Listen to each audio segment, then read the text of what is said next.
places that have become multi-billion dollar businesses have been just bringing people together. Amazon brings people together. Uber brings people together.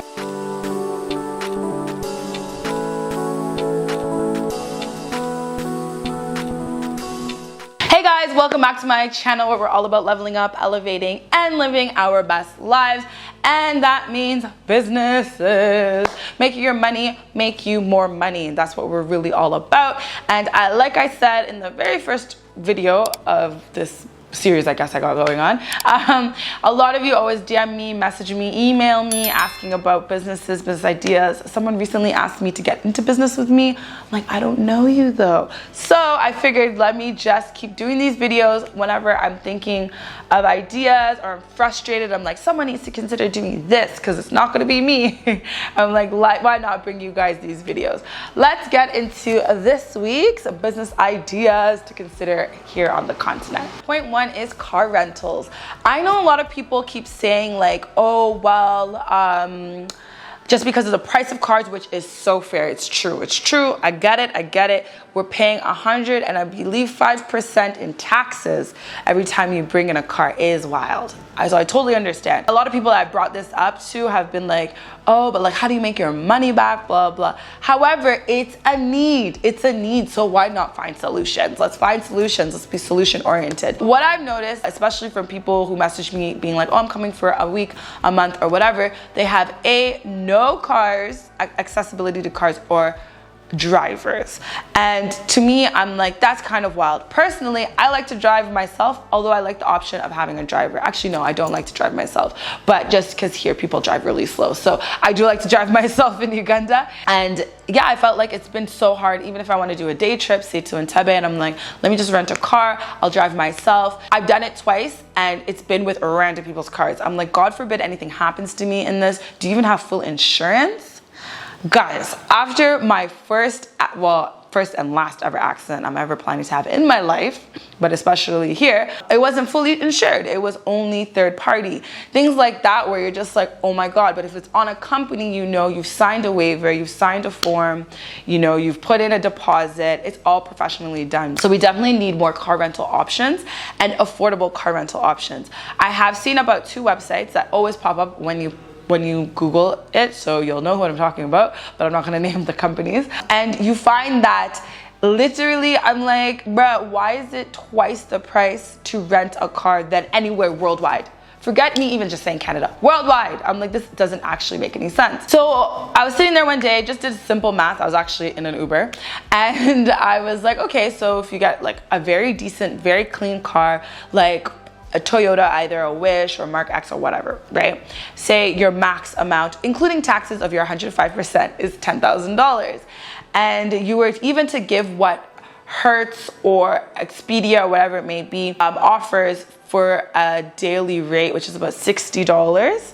Okay, usually you can go much cheaper, but say affordability and for people coming from abroad, like it's $60. I don't think you should really go more than that unless you're offering them luxury cars, which would be like 100 and something or whatever, but say $60 to $80 or whatever, standard, a day without the driver. You could make your money back within a year, and then after that, per month, that could be 1 car each month. You guys do your quick math with your phones right now. You could be making a decent amount per month per car, and then if it's a company, you'd get more cars and reinvest. Personally, I just don't see any well-run options. I don't see any good car options. The cars are dusty, they're dirty. You're just like, oh my God, what is going on? No one has, from what I see anyways, marketing-wise, has done a good job with actually putting and investing in this business. Like I said, I've never done it before. These are always just ideas that I'm thinking about, and I'm like, someone should consider.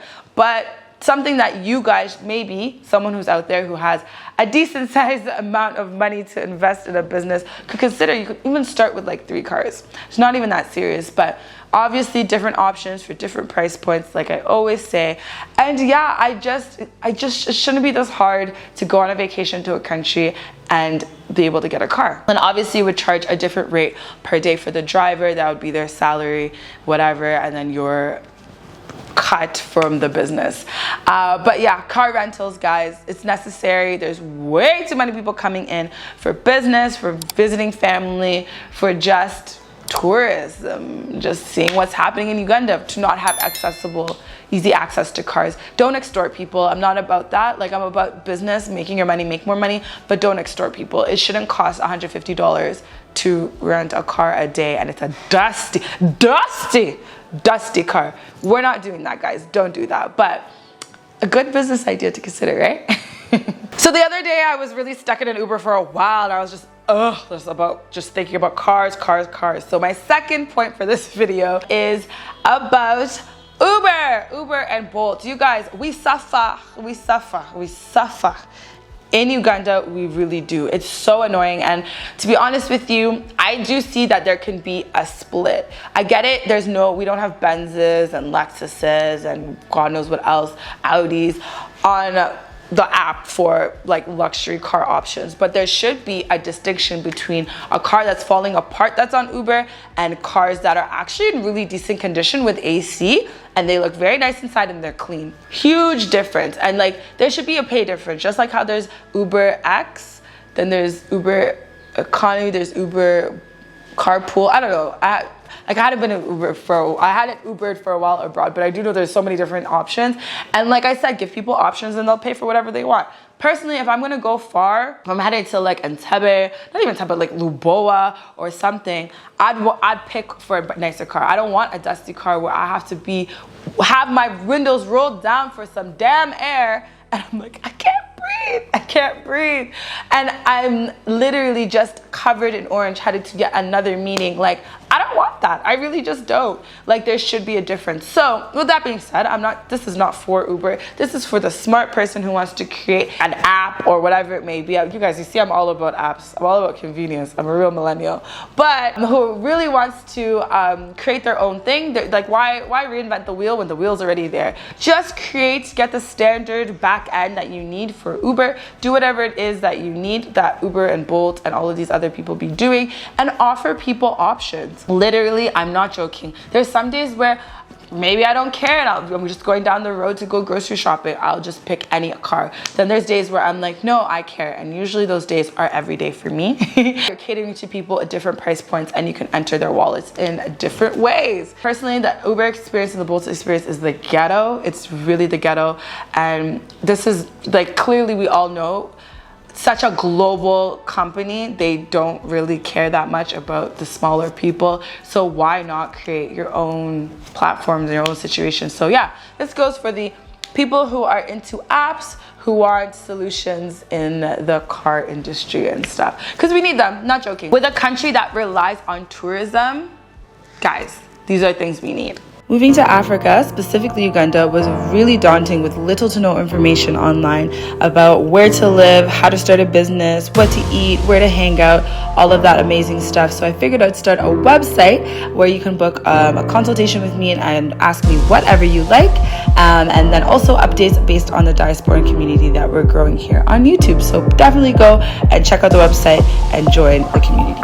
The very last point that I want to bring up in this video is in reference to the gig economy, especially in Uganda, where there's a lot of people who are living hand to mouth, looking for opportunities day to day to be able to provide for their families. I feel like there's a missing link, which is a platform to be able to bring those people to the people who need their services.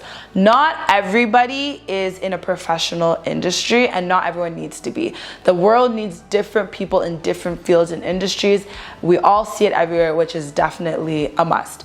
And what I've noticed is a lot of these apps and places that have become multi-billion dollar businesses have been just bringing people together. Amazon brings people together. Uber brings people together. Like, many of these businesses are just, they don't actually own the thing. Airbnb brings people together. They're bringing the people who have something with the people who need something. Supply and demand. It's a very smart business model if you think about it. And in this point, I would say when it comes to gigs, like, I'm always needing somebody, especially as a single woman who lives by herself, I'm always needing things done. Thankfully, I have my dad, who is the person who brings things together for me in my life, who's here with me, but things like the other day I posted a thing, I needed a welder. I'm like, I need a welder. I need a carpenter. I need a whatever. What I find amazing about Uganda is that we really do work on word of mouth, which is great, which means that there's room for reviews. So if you were to create a platform that enables you to create a community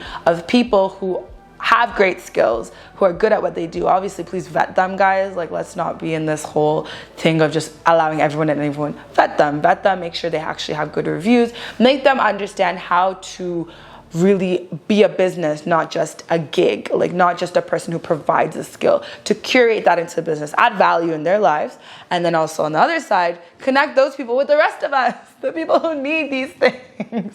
Really and truly, I find it so annoying to have to keep annoying my friends, asking them, do you have this? Do you have that? I need someone who can do this. I need someone who can do that. Why not bring those two worlds together? This generally applies to everything, but specifically today, we're talking about the gig economy.